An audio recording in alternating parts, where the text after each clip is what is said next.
Aujourd'hui à une séance vidéo en direct sur Facebook au sujet de la COVID-19. Je m'appelle Bruce McFarland et je suis accompagné aujourd'hui du Dr. Jennifer Russell, médecin hygiéniste en chef de Nouveau-Brunswick, et je vous remercie de nous joindre aujourd'hui pour prendre part à cette séance vidéo organisée en direct sur Facebook par le gouvernement de Nouveau-Brunswick. Dr. Russell est ici parmi nous pour discuter la COVID-19. Hey everybody, thanks for joining me. Bonjour à tout le monde, bienvenue. Je suis Chris McFarland. Je suis ici avec la Dr. Jennifer Russell, médecin hygiéniste en chef du Nouveau-Brunswick. Et nous sommes ici pour parler de la COVID. Si vous préférez surveiller le tout en français, vous n'avez qu'à passer à notre site français. GOUVMB. Nous vous encourageons à nous faire un point de vue et à nous poser des questions dans la section des commentaires. Nous ferons notre mieux possible pour reprendre autant de questions que possible. Ouf. All right. Ladies and gentlemen, we ask that you... Mesdames, Messieurs, nous vous demandons d'ajouter vos questions dans la partie des commentaires et nous essayerons d'y répondre. Et c'est pour vous laisser savoir que c'est la même salle dans laquelle la Dr. Russell, le Premier ministre et d'autres ministres utilisent pour les conférences de presse. Et normalement, ce sont les membres des médias qui posent les questions, mais nous avons décidé de laisser à vous de poser les questions. Comment ça va, Dr. Russell? Ça va, merci Bruce. I'm going to start things off by... Je vais commencer en vous posant la question suivante. Pourquoi ça prend 1 ou 2 jours, 1 mois avant de prononcer une zone sans aucun cas, comme l'annonce de la zone 5 2 journées passées, alors que ça faisait au moins 25 jours sans nouveaux cas? Oui, c'est une bonne question. Comme toujours, on a des processus qui sont prises... Qui sont utilisés pour prendre les décisions, qui sont fondées sur des preuves. Ça continue d'être à la base de toutes les mesures de santé publique qui sont prises et de toutes les recommandations qui sont formulées. Le port de masque s'est avéré une mesure efficace pour prévenir la propagation de COVID-19.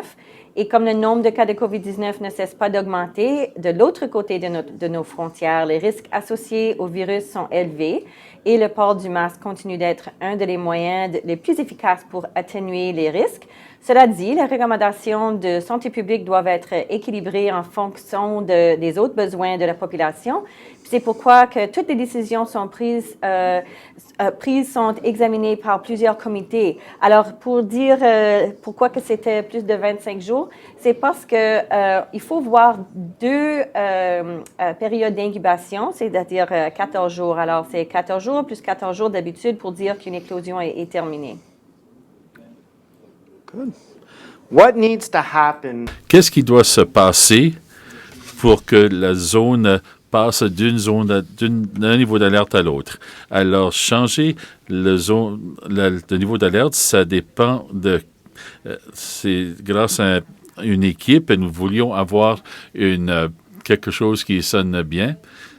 Mais cette équipe est formée d'épidémiologistes, des médecins hygiénistes et des membres de la direction à Horizon et Vitalité. Et lorsque nous faisons l'évaluation, nous examinons 3 catégories de risques et de déclencheurs. Et puis, nous regardons une catégorie, c'est la capacité de l'hôpital, le nombre de lits, etc., ou peut-être la question du nombre du personnel. Et ensuite, il y a la catégorie pour la santé publique, donc faire la recherche des contacts, de pouvoir faire les tests, savoir si le public suit nos recommandations. Et ensuite, il y a les épidémiologistes qui examinent le nombre de cas. Si nous voyons le nombre de cas doubler, c'est très important. Est-ce que c'est une transmission communautaire? À ce moment-là, on ne réussit pas à trouver une source qui lie tous les cas. Et cette catégorie, ça nous permet de voir où se fait la transmission. Est-ce que ça se fait surtout, par exemple, dans un foyer de soins? Et donc, ce sont les choses qu'il faut examiner. Et dans le contexte du plus du plus grand portrait. Et à ce moment-là, on décide si on doit retourner dans une phase orange ou rouge, par exemple. Alors, la zone 2, maintenant, est dans la zone orange. Pouvez-vous nous dire... Je sais que dimanche dernier, vous aviez dit qu'on allait faire des évaluations de risque. Pouvez-vous nous dire où vous pensez que les choses se tiennent en ce moment? Qu'est-ce que vous voyez? Alors, lorsque la zone 2 est retournée à la zone orange, nous avions vu un nombre de cas qui s'accroissait rapidement dans un laps de temps très court et c'était inquiétant, surtout dans une population vulnérable. Et nous voyons aussi les répercussions pour le système de santé. Bien des professionnels de la santé ont dû s'auto-isoler ou même étaient devenus infectés. Et nous savions aussi que certaines mesures n'étaient pas très bien suivies. Et aussi, nous savions que nous tirions de l'arrière en ce qui concerne les tests. Donc, lorsque nous avons pu résoudre tout cela, nous avons vu une amélioration en ce qui concerne le nombre de cas. Nous voyons encore un grand nombre de cas du côté de Chanex, par exemple, mais la tendance est dans la bonne direction. Alors, on se croise les doigts. Est-ce que les périodes d'isolement dans d'autres provinces comptent au Nouveau-Brunswick? Par exemple, si je m'isole en Nouvelle-Écosse pendant 2 semaines et que je me rends directement au Nouveau-Brunswick, non, malheureusement, nous ne pouvons pas garantir que vous avez maintenu les règles de sécurité entre les 2 destinations. Donc, vous devez vous isoler en arrivant ici. Donc, est-ce qu'il y a des exemptions pour des gens qui voyagent, pendant le temps des fêtes, par exemple? En ce moment, non, sauf une exception. C'est qui l'exception? Le Père Noël. Oui. Alors, la COVID, il y a un plan opérationnel pour le Père Noël. On a examiné son plan. Ça a été remis à notre organisation. Et puis, il s'est enregistré, il s'est inscrit comme tous les autres. Donc, assurez-vous d'avoir préapprouvé votre OK. En français maintenant. Une exemption exceptionnelle pour le Père Noël existe à ce moment-ci. Alors, pour tous les gens qui croyaient que peut-être il y aurait des problèmes avec le Père Noël, pas de problème. Exemption pour Père Noël. On est confiant dans son planification. Tout est beau. Il a même fait il a même inscrit avec le site web pour être approuvé en avance de son voyage ici au Nouveau-Brunswick. There's the news. Oui. Will the Atlantic bubble be restored? Est-ce qu'on va rétablir la bulle atlantique pour le temps des fêtes? Eh bien, je suis préoccupé en ce moment en ce qui concerne... moi, je veux surtout voir la protection des Néo-Brunswickois en ce moment en ce qui concerne la propagation de la COVID-19. Et je pense que mes collègues ailleurs, dans les autres provinces, sont du même avis. Il y a tellement de gens qui veulent voyager et qui veulent avoir des rassemblements. Nous voulons nous concentrer sur l'isolement chez nous afin de ne pas voir une recrudescence pendant la nouvelle année. On ne voudrait pas dire qu'au mois de janvier qu'il y aurait des éclosions partout dans la province. Et vous parlez à vos homologues souvent. Combien souvent? Vous avez probablement un des calendriers les plus chargés. C'est à quelle fréquence que vous parlez aux autres médecins hygiénistes? Eh bien, on peut se joindre au téléphone et je pense que nous avons tous nos téléphones déjà dans notre mémoire téléphonique. Et puis, nous avons communiqué avec les autres à travers le pays aussi. En ce qui concerne les fêtes, What have you planned for your holidays? ce qu'avez-vous prévu pour les fêtes? Petit. Alors, mes 2 enfants sont des ados et ils veulent passer les fêtes avec leurs grands-parents à Bathurst. Alors, mais on ne sait jamais ce qui va arriver parce qu'il faut qu'on soit en jaune, toutes les zones. Et il faut que j'aurai des vacances à prendre, mais on sait que s'il y a des cas de COVID-19, s'il y a des éclosions, je vais travailler. Mais sinon, ça se peut que soit je vais voyager à Bathurst, soit mes parents vont voyager à Fredericton. Mais on va être ensemble, mes enfants, mes parents, mon conjoint. Et si on va à Bathurst, ça serait mon oncle puis son conjoint aussi. Good. How will family gatherings be monitored during the holidays? De quelle façon va-t-on surveiller les rassemblements familiaux pendant les fêtes? Surveiller. Eh bien, je ne pense pas que nous allons entrer dans les résidences pour parler de ce qui se passe pendant les fêtes, mais nos conseils, c'était de faire en sorte que nous puissions garder nos contacts de proches le plus bas possible. Et comme le risque est très élevé pendant le temps des fêtes avec les voyages de l'extérieur du Nouveau-Brunswick et ces rassemblements, si vous pouvez faire en sorte que vos contacts de proches soient le plus bas possible, moi j'ai fait une liste déjà, j'avais pensé à toutes les personnes avec qui j'avais fait des interactions sans masque, entre autres. Et après que j'ai vu ça, j'ai pensé, je ne sais pas si je veux avoir autant de gens sur ma liste, pour 2 raisons.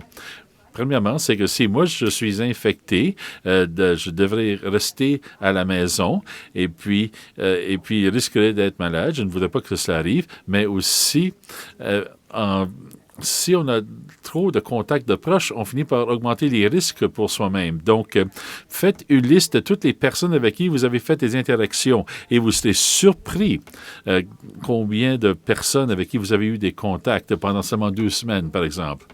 Et donc, de cette façon, avec la liste, vous pourrez décider avec qui vous voulez avoir des contacts. Et aussi, pourquoi ou pourquoi pas. Vous avez dit qu'il faut garder le plus bas possible et de toujours vous revoir les mêmes. Est-ce que les temps des fêtes vous préoccupent? Des vacances qui s'en viennent, est-ce que ça, c'est un indice pourquoi tu as mentionné de garder votre nombre de contacts très bas? C'est vraiment important de garder le nombre de contacts étroits très bas parce que durant les fêtes, on sait qu'il y a des gens qui vont voyager. On veut que quand ils voyagent ici, ils vont faire leur auto-isolement pendant 14 jours. On sait que c'est vraiment difficile de le faire dans une manière sécuritaire. Et alors, pour l'auto-isolement, dans une maison avec d'autres gens, il faut vraiment vérifier les informations qu'on a sur notre site Web. Parce que les informations qu'on a sur le site Web sont très précises et ça donne des très bonnes informations spécifiques pour protéger les gens qui sont dans votre maison. Alors, ça veut dire que ne pas partager une salle de bain, ne pas partager d'autres choses. On voit même, il y a de l'information qu'on vient juste de recevoir de l'Agence de santé publique du Canada qui disent que quand vous faites votre auto-isolement, c'est vraiment important de porter un masque. C'est vraiment important de rester dans un autre endroit de la maison. C'est vraiment important de recevoir vos repas séparément des autres. Alors, il y a beaucoup d'informations pour vous protéger. C'est très important parce qu'on voit la transmission de COVID-19 dans la même maison des gens qui sont supposés d'être en auto-isolement. C'est très facile de le contracter dans cette manière-là. Alors, c'est pour ça c'est vraiment important de vous protéger les proches dans votre maison. Et les autres choses que je suis inquiète au niveau des fêtes, je suis inquiète des gens qui vont rassembler en grand nombre. Mais on veut que le nombre soit petit, le nombre de contacts étroits. On veut que ça soit les mêmes contacts étroits. Alors, si vous avez votre liste, écrivez la liste des gens que vous allez passer du temps avec, leur numéro de téléphone. Puis, quand vous faites la liste des gens que vous voulez passer du temps avec, vous allez voir que peut-être c'est un nombre qui est trop grand. Parce que c'est pas juste que vous pouvez transmettre le COVID-19 à ce groupe de personnes, mais c'est le groupe de personnes que si vous avez le COVID-19, c'est eux qui vont rester à la maison pendant 14 jours. Hey, moi, j'aimerais pas rester à la maison seule pour 14 jours durant les fêtes. Alors, ça, c'est d'autres raisons qu'il faut être vraiment, vraiment certaine que le nombre de gens que vous passez du temps avec sans masque, moins de 6 pieds entre vous, c'est très important de le garder bas. L'autre chose que ça m'inquiète, c'est la santé mentale des gens. On sait que chaque année, même quand il n'y a pas de pandémie, il y a des gens qui ont beaucoup de problèmes avec leur santé mentale. C'est très sévère juste avant Noël et aussi juste après. Alors, pour les gens qui ont besoin du support sur les problèmes de santé mentale, il y a différentes parties de notre site web qui peuvent donner de l'information sur le support, mais aussi vous pouvez contacter le 211. Si vous pouvez signaler le 211, ça c'est une manière d'avoir du support soit pour les finances ou pour la santé mentale. Good. Et aussi, je m'inquiète aussi sur la sécurité des gens. On dit il faut rester à la maison, c'est plus sécuritaire, mais on sait pour des gens, c'est pas sécuritaire de rester à la maison parce qu'on a des problèmes avec la violence domestique aussi. Alors, pour les gens qui ont des problèmes, des situations comme ça, on veut qu'ils ont aussi une façon d'avoir du support. If I have a big family, J'ai une grande famille. Est-ce que nous pouvons nous rencontrer en plus petits groupes? Eh bien, encore une fois, c'est une question de risque. Et on veut garder les gens le plus sécuritaires possible. Et pendant les fêtes, il est normal que les gens voyagent plus et qu'il y ait plus de rassemblements. Mais cette année, pour le temps des fêtes, ce serait plus important de toujours revoir les mêmes personnes pendant cette période. Si pendant 14 jours, ce serait important d'interagir avec un nombre très bas de personnes. Alors, si vous allez à des rassemblements, il faudrait que ce soit chez les mêmes personnes pendant toute cette période. OK. est-ce que les voyageurs et les travailleurs qui rentrent dans la province devront s'isoler pour 14 jours? Alors, on sait qu'il y a des vaccins tout autour du monde qui commencent à être donnés à des gens. Ici, au Nouveau-Brunswick, on va commencer à donner des vaccins aussi. Mais à ce moment-ci, on ne va pas vraiment changer les avis de santé publique après avoir plus d'informations, plus de renseignements. On sait qu'à ce moment-ci, c'est vraiment important qu'on va fournir aux citoyens du Nouveau-Brunswick des renseignements détaillés sur la raison d'être du vaccin et les avantages de l'immunisation. Alors, ils auront ainsi à leur disposition l'information nécessaire pour prendre des décisions personnelles éclairées. Mais à ce moment-ci, les gens qui vont prendre le vaccin, soit ici au Nouveau-Brunswick ou d'autres parties du monde, il va falloir qu'ils continuent à suivre les directions de santé publique. Quand pourrons-nous voyager à nouveau sans s'isoler à notre retour? Pour le moment, nos efforts visent principalement à prévenir la propagation du virus, à protéger le Nouveau-Brunswick contre la COVID-19, à surveiller la transmission communautaire dans les administrations avoisinantes et à assurer la mise en place d'un plan d'immunisation efficace afin de veiller au déploiement de la distribution rapide du vaccin. Alors, on essaie de travailler sur l'effet d'avoir la population vaccinée, mais on sait que d'ici à 12 mois, ça va prendre presque tout ce temps pour avoir toute la population vaccinée avant qu'on soit toutes protégées. Alors, je ne sais pas exactement la date qu'on sera capable de voyager et retourner sans la nécessité de auto-isoler. On ne sait pas ça encore. Simple question. Do masks? OK. Est-ce que les masques fonctionnent? Oui, les masques fonctionnent. Oui, nous avons vu 2 exemples où les écoles qui se trouvaient au niveau d'alerte orange dans leur zone, lorsqu'il y avait eu une exposition à l'école, le nombre de contacts de proches et le nombre de personnes qui ont dû s'auto-isoler, encore une fois, on a vu que les nombres étaient très bas. Et donc, dans ce cas, nous avons vu encore une fois des écoles qui se trouvaient dans la phase orange pendant une exposition, que ce soit le personnel ou l'élève. La recherche de contacts pour identifier ces contacts, on a vu qu'il y avait beaucoup moins de contacts parce que tout le monde portait des masques. Donc, cela comporte 2 avantages.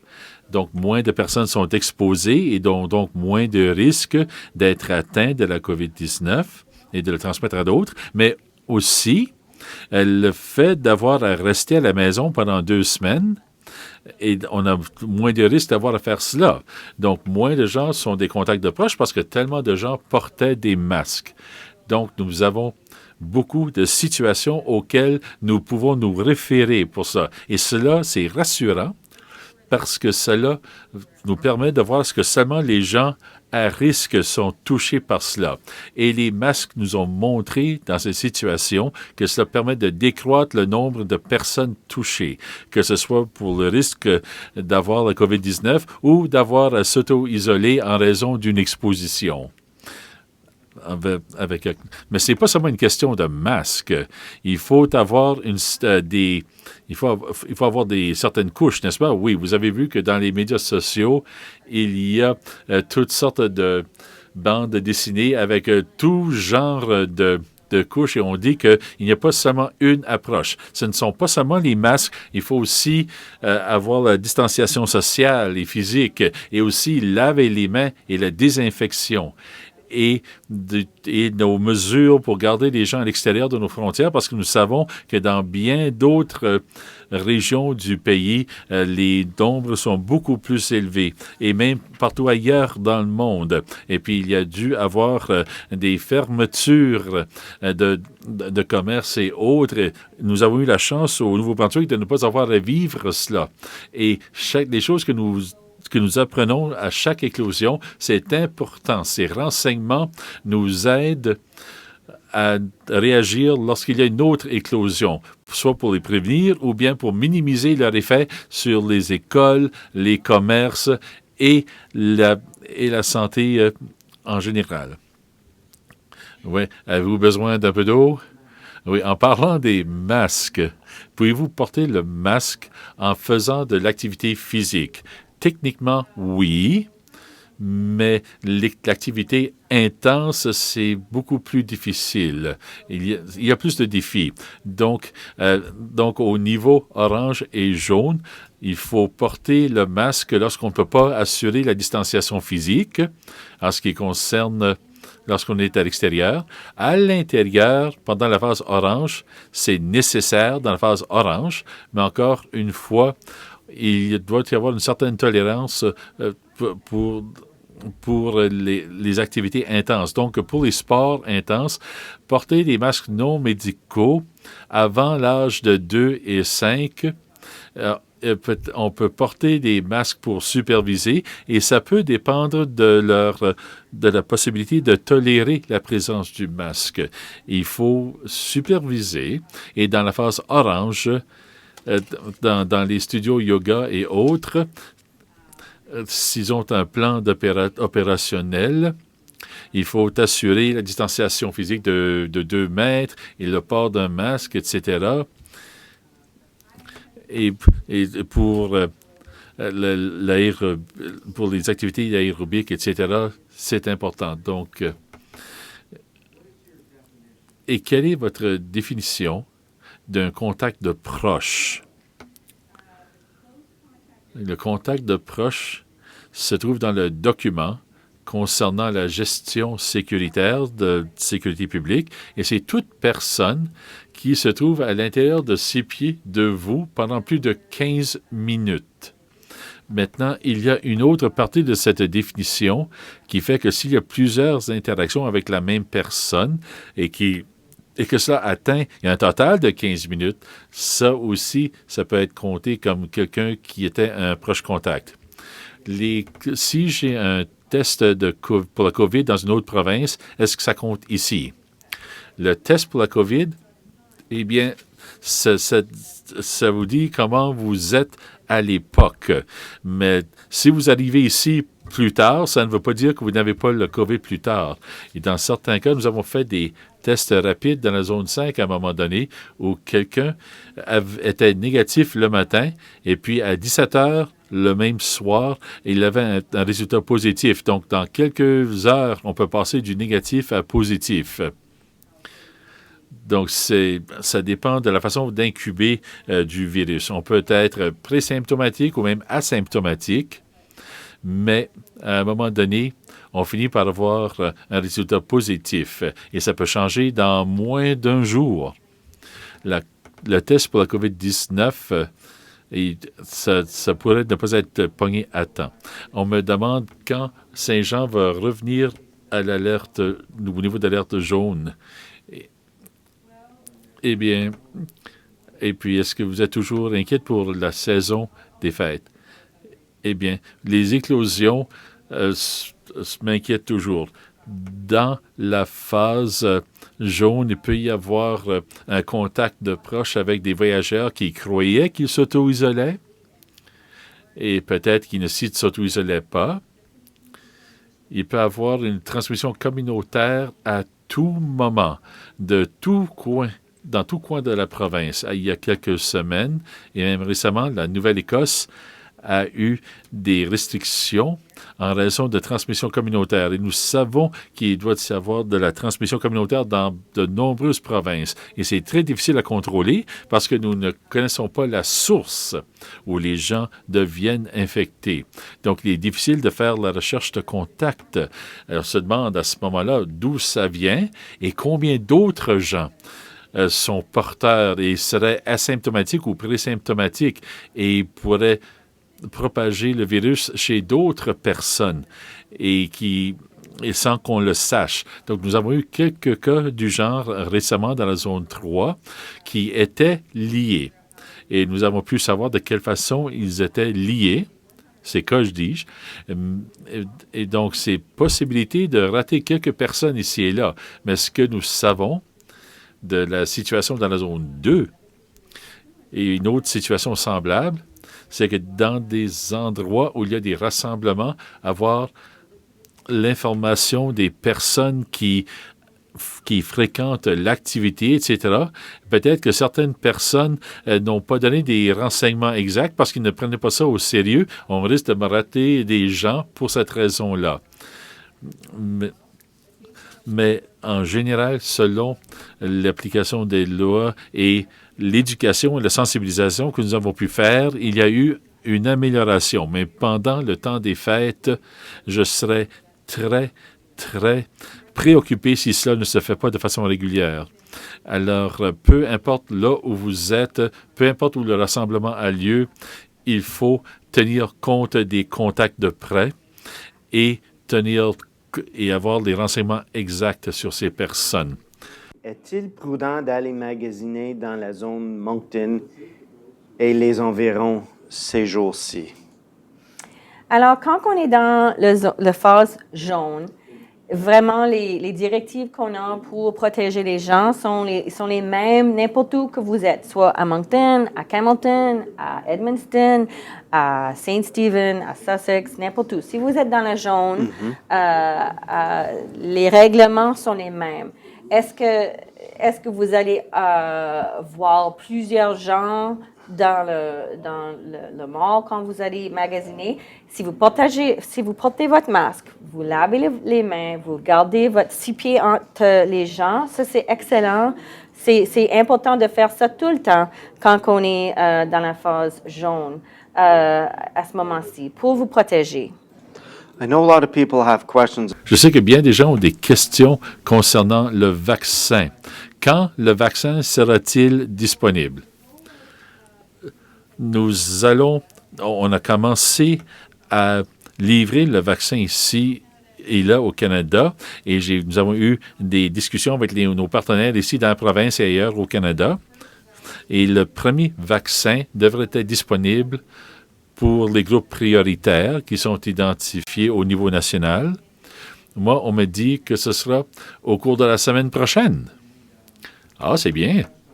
Et vous avez parlé un peu de qui devrait l'avoir d'abord. Alors, les groupes prioritaires, c'est fondé sur le risque.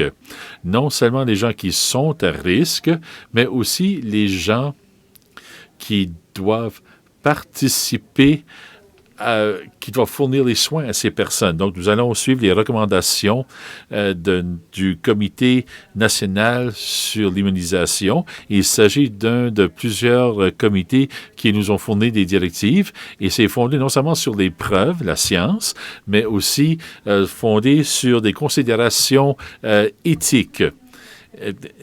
Donc, comme nous savons qu'il y a tout genre de vaccins qui viennent, les premiers vaccins ont aussi différentes exigences en ce qui concerne le transport, l'entreposage. C'est très complexe avec toutes ces avec les quelques doses qui nous arrivent comme ici et là comme ça. Mais ça peut prendre jusqu'à 12 mois avant que nous puissions vacciner tout le monde. Mais les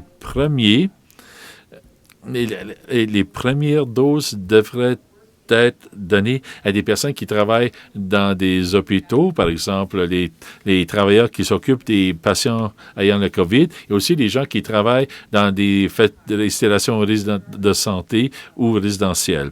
Et il y a d'autres ce seraient les personnes prioritaires à ce moment. Une fois le vaccin reçu, est-ce qu'il faut quand même suivre les lignes directrices de santé publique? À ce moment-ci, oui. Et j'en avais déjà parlé avec notre comité consultatif avec Santé Canada, et nous n'allons pas recommander des changements. Que si vous arrivez d'un autre pays où vous avez été vacciné, vous devrez quand même vous auto-isoler. Puis si vous êtes à Nouveau-Brunswick et que vous partez et que vous revenez, jusqu'à ce que nous ayons plus de renseignements avant d'avoir quelque chose pour justifier nos décisions, le statu quo reste. Donc les masques devront être encore obligatoires, même si le vaccin est donné. Eh bien, nous ne savons pas encore si les gens qui portent les masques pourraient encore propager le virus. Et donc, nous préférons faire agir par prudence et fondé sur les renseignements des 3 prochains mois, parce que nous continuons de faire la surveillance de ce qui se fait au Nouveau-Brunswick, mais aussi ce qui se fait ailleurs dans le monde, alors que nous essayons de livrer les 7 différents genres de vaccins. Et pendant toute la pandémie, c'est une situation qui évolue. Nous avons beaucoup appris, nous allons continuer d'apprendre et nous allons continuer de prendre les renseignements et puis toujours concernant les vaccins. Greg McComb est le directeur de l'Organisation des mesures d'urgence. C'est lui qui doit mener un groupe de travail pour voir au déploiement des vaccins. Qu'en pensez-vous? Eh bien, au niveau national, nous savons que c'est le militaire qui doit s'en occuper, mais Greg McCallum, c'est que justement, il a déjà travaillé du côté militaire. Eh bien, vous savez une histoire partagée, n'est-ce pas? Eh bien, moi aussi, j'ai fait partie du service militaire. Et puis Greg McCallum, nous avons travaillé ensemble. Mais Greg est très bien. Il a travaillé pour l'Organisation des mesures d'urgence depuis bien des années. Il est bien renseigné en ce qui concerne les crises et la gestion des urgences. Et puis, vous savez que ça va être très complexe, le fait de donner ces vaccins. Il y a plusieurs différents vaccins, différents profils en ce qui concerne le transport, l'entreposage et toutes ces choses-là. Alors, avoir quelqu'un qui a de l'expérience côté logistique, c'est important. Et au niveau national, il y a aussi le service militaire qui y travaille. Donc, avec Greg pour travailler avec le service militaire national à cet égard. Et puis, mais tout de même, la question de la logistique pour le transport et tout cela, je lui ai parlé ce matin en entrant ici au bureau. Et puis, tout est en place. Alors, est-ce que les choses vont redevenir normales quand j'aurai le vaccin? Eh bien, non, je ne crois pas. Mais on s'approche du retour à la normalité. Et ce sera encore 12 mois avant que tous les vaccins soient donnés. Et puis, vous savez que ce processus évolue. Nous allons continuer de voir ce qui se passe dans le monde. Et tout ce que nous apprenons de nouveau, nous allons nous en servir pour prendre nos décisions. En ce moment, je sais qu'il y a des pays où ça prendra moins de 12 mois. Je pense qu'il faudra attendre. Certainement, il y a de l'espoir. C'est certainement un pas dans la bonne direction. Et après avoir vécu ceci pendant quoi? 9 mois, 10 mois? On dirait que c'est plus long que ça. Mais comme ça, on a dû faire ça pendant longtemps, c'est important que nous ayons tous cet espoir qui pourra se révéler lorsque nous serons tous vaccinés. Mais pour l'instant, il faut suivre les lignes directrices. Et puis, on demande, est-ce qu'il faut continuer de porter des masques aux arrêts d'autobus scolaires? Eh bien, dans la phase jaune, techniquement, à l'extérieur, le masque n'est pas nécessaire. Mais si vous voulez prendre cette mesure additionnelle, ce serait bien, mais au niveau d'alerte orange, certainement c'est nécessaire. C'est bien à savoir. Eh bien, on parle déjà de l'hiver. À l'approche de l'hiver, alors que nous portons les mitaines et les gants, y a-t-il un danger de transmission en touchant les guidons ou les poignées ou autre chose parce qu'on ne se lave pas les mains aussi souvent? Et lorsque nous prenons l'épicerie, est-ce qu'il faut quand même laver l'épicerie, les fruits et les légumes? Est-ce qu'on peut les laver à l'eau froide? Est-ce que c'est assez? Oui. Je pense que le minimum de ce que nous devons faire pendant l'hiver, certainement nous allons laver nos masques régulièrement parce que c'est nécessaire. Et c'est quelque chose de nouveau. Les gens ont adopté ce comportement. Tout de même, depuis le début de la pandémie, les gens, au début, n'avaient pas de masques. Maintenant, ils doivent les porter et donc les laver aussi. Et maintenant, nous avons un risque accru d'avoir des masques qui pourraient être contaminés. Donc, si on fait donc on nettoie et on désinfecte plus souvent qu'avant. Et je pense qu'il faudrait aussi laver les mitaines régulièrement aussi, tout en lavant les masques. Donc, tout s'accumule.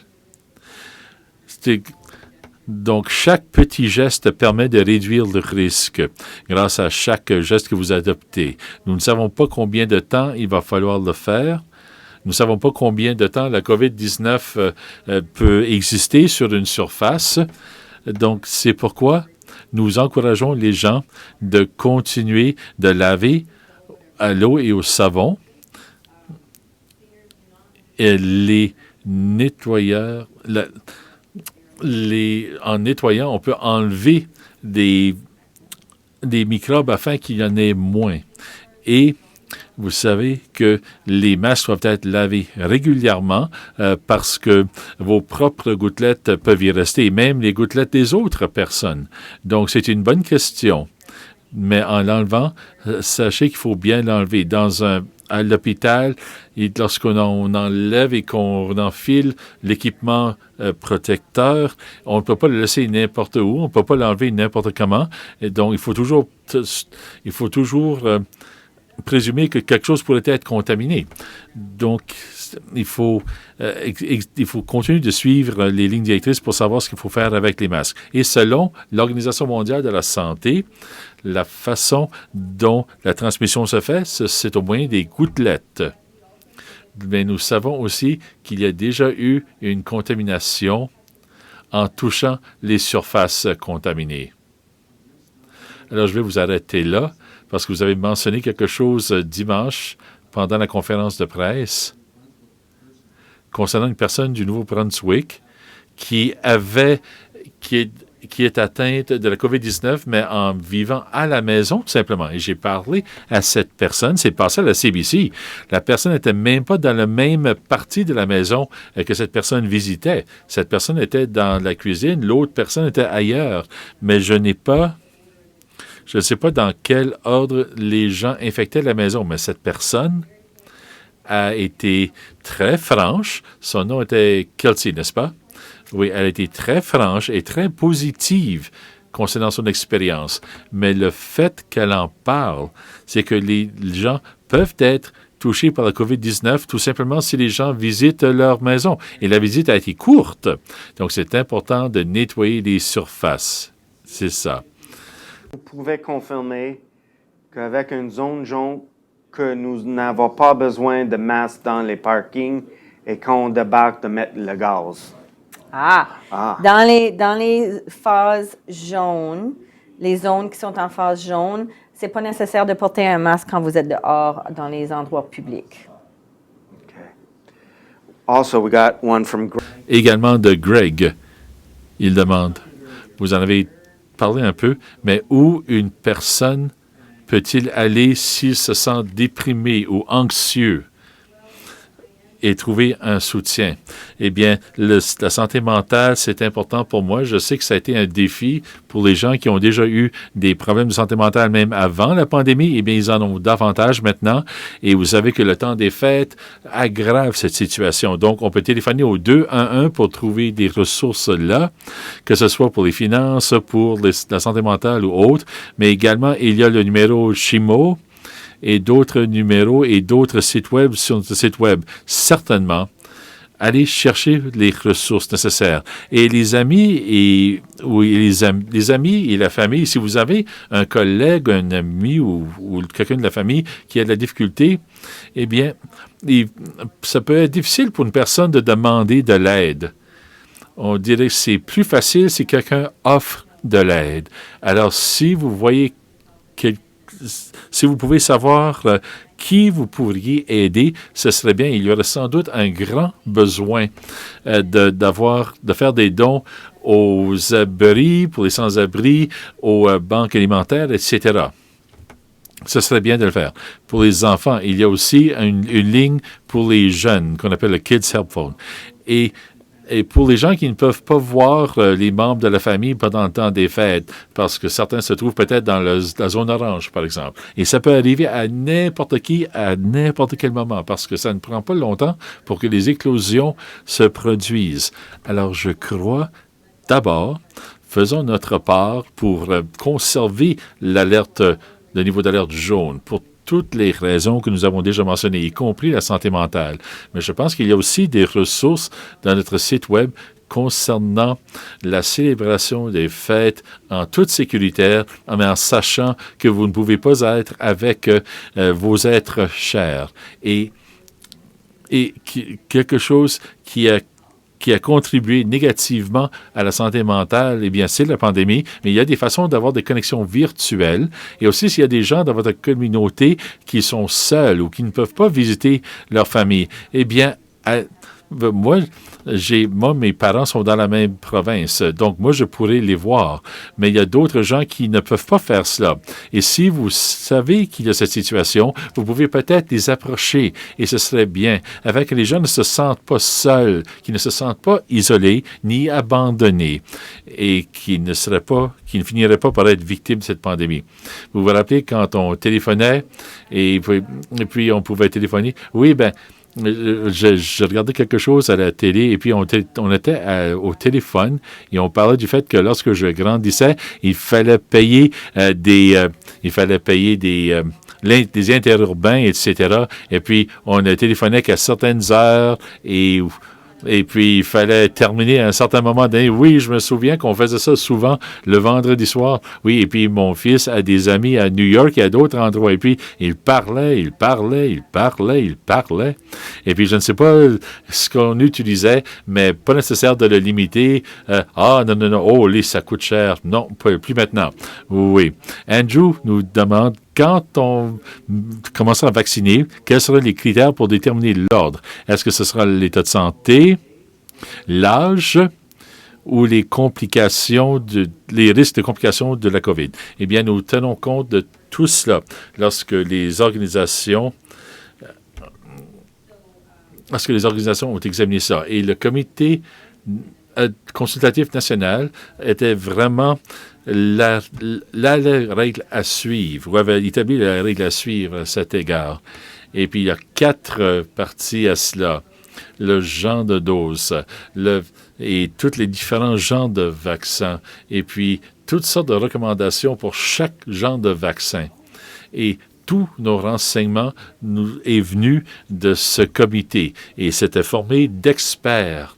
Et il communique très, très bien avec cette organisation, ainsi qu'avec nos propres experts ici au Nouveau-Brunswick.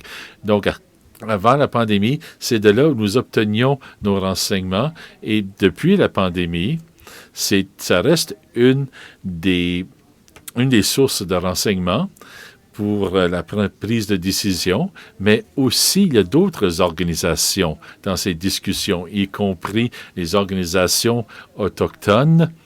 Ici, un comité consultatif avec tous les médecins hygiénistes de toutes les provinces, ainsi que le médecin hygiéniste en chef du pays, la Dr Tam, et les représentants de Santé Canada. Il y a 5 organisations qui ont participé à établir cette liste de priorisation. Et puis, nous savons que les installations de soins à long terme ont eu bien des éclosions et il y a beaucoup de gens vulnérables là, mais aussi les professionnels de la santé qui doivent s'en occuper et aussi les gens qui doivent s'en occuper dans les hôpitaux. Donc, ce sont les groupes prioritaires. Mais lorsque les autres vaccins seront disponibles, nous pourrons alors voir quels seront les autres groupes prioritaires dans un ordre conformément à leurs risques et selon les complexités de la distribution et tout ce que cela importe. Oui? Eh bien, Emily nous demande, est-ce que nous allons réévaluer la bulle atlantique avant Noël? On m'a posé la question, elle n'est pas nouvelle, et j'ai parlé à mes homologues au téléphone des autres provinces de l'Atlantique. Je sais que la Nouvelle-Écosse impose des restrictions jusqu'au 21 décembre, je crois, au moins, et il n'y a personne qui veut changer quoi que ce soit en ce moment. Et puis, alors je crois... Alors, quand on parle du circuit breaker, ce sont les restrictions sévères où on doit fermer les commerces, les gens doivent rester à la maison et de réduire leur interaction avec d'autres. Parce que vous savez ce que nous avons vécu pendant la première vague. Nous avons vu ce que nous pouvons faire pour limiter la propagation assez vite en demandant aux gens de rester à la maison. Mais on ne peut pas faire ça toujours en raison de l'effet négatif sur les revenus des personnes, leur santé mentale, la possibilité de s'éduquer, etc. Donc, nous essayons d'utiliser ces mesures strictes seulement quand c'est absolument nécessaire. Et comme nous sommes une petite province avec une très petite, avec des ressources limitées, il est mieux de freiner tout ça le plus vite possible. Avant d'arriver à la question de Dave, notre bulle que nous sommes entourés d'autres régions, États et provinces qui ont de la difficulté. Il y a des gens au nord, dans le nord-ouest, il y a le Maine, il y a le Québec. Eh bien, partout au pays, ça brise le cœur. Je me souviens d'avoir vu les photos dans les médias sociaux ce qui se passait en Italie, ensuite à New York. Et lorsque nous avons fait nos prédictions, et à savoir quel serait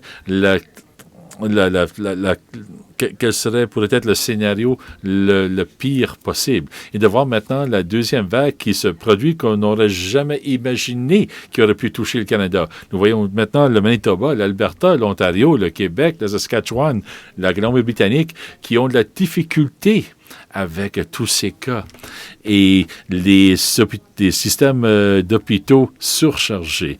Et nous avons eu de la difficulté, nous avons eu de la chance avec la collaboration de tout le monde. Ça a vraiment été un effet collaboratif. Grâce à Santé publique, avec toutes les parties du gouvernement, avec les régies régionales de la santé, avec le cabinet de la COVID-19, il n'y a pas d'endroit sur la planète qui a travaillé de façon aussi réussie comme nous l'avons fait. Mais alors que les risques continuent d'augmenter, le risque d'avoir des cas liés au voyage continue d'augmenter. Et nous voyons l'augmentation de ces risques. Nous sommes toujours dans la deuxième vague. Des endroits qui avaient été touchés de façon très négative en Italie sont maintenant frappés par cette deuxième vague. Et c'est tragique. Alors, nous avons bien des choses à faire et nous devons passer l'hiver aussi. Il est important de maintenir le cap. Je pense que tout le monde dans la province a fait beaucoup de sacrifices afin que nous puissions passer au travers. Et je ne peux pas vous dire à quel point je suis fier des gens du Nouveau-Brunswick d'avoir s'être vraiment engagés dans cette crise mondiale et de nous avoir permis d'être là où nous sommes aujourd'hui. C'est grâce à toutes les personnes qui travaillent ensemble, que je remercie d'ailleurs. Nous avons de l'espoir maintenant avec l'arrivée d'un vaccin, mais je veux passer à travers le temps des fêtes sans sécuritaire. Est-ce qu'il y a des gens jaloux de nous? Parce que je vois ce qui se passe dans les provinces de l'Ouest, et moi, ça me crève le cœur aussi. Eh bien, moi, je pense nous avons un respect pour toutes les personnes qui doivent vivre cela. Tout le monde doit vivre vivre ça de façon différente.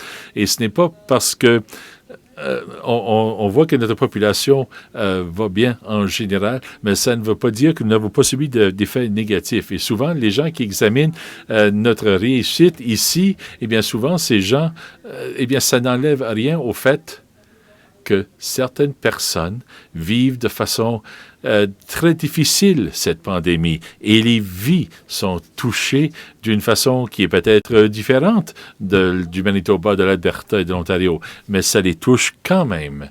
Et il faut en parler, il faut entendre leur voix et il faut leur offrir le soutien possible. J'avais promis à Dave que je poserais sa question. L'Ontario a annoncé qu'une carte serait donnée à toutes les personnes ayant reçu le vaccin comme preuve de vaccination. Est-ce qu'on a prévu cela ici? Moi, je viens de lire ça moi-même un peu plus tôt aujourd'hui. Et je sais, on a parlé un peu de cela en raison de ce reportage, mais je ne pense pas qu'on en ait parlé encore. Il y a bien d'autres choses à faire d'abord. Tout simplement d'avoir les données, à savoir qui a reçu la première dose, la deuxième dose.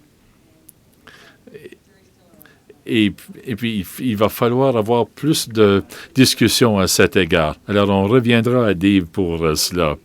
Jody nous demande qu'est-ce qui arrive si vous avez déjà souffert de la COVID? Est-ce qu'il faut quand même être vacciné?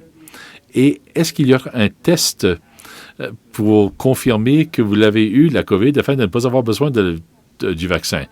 Bonne question. Comme nous ne savons pas combien de temps doit durer l'immunisation, je ne sais pas si les gens devront avoir un test pour voir s'il y a encore des anticorps. Nous ne savons pas encore si cela va se faire ou si les gens vont recevoir le vaccin de façon automatique. Il faudra se renseigner d'abord. Alors voilà, nous sommes à la fin de notre heure. Merci d'avoir envoyé vos commentaires. Merci d'avoir été avec nous cet après-midi. Cette séance a été enregistrée et ça va être sauvegardé sur notre page Facebook et ce sera bientôt placé sur notre canal YouTube. Cette session a été enregistrée puis ça va être mis sur nos pages Facebook puis nos comptes de YouTube. Merci beaucoup et bonne journée. Thank you. Merci. Merci beaucoup.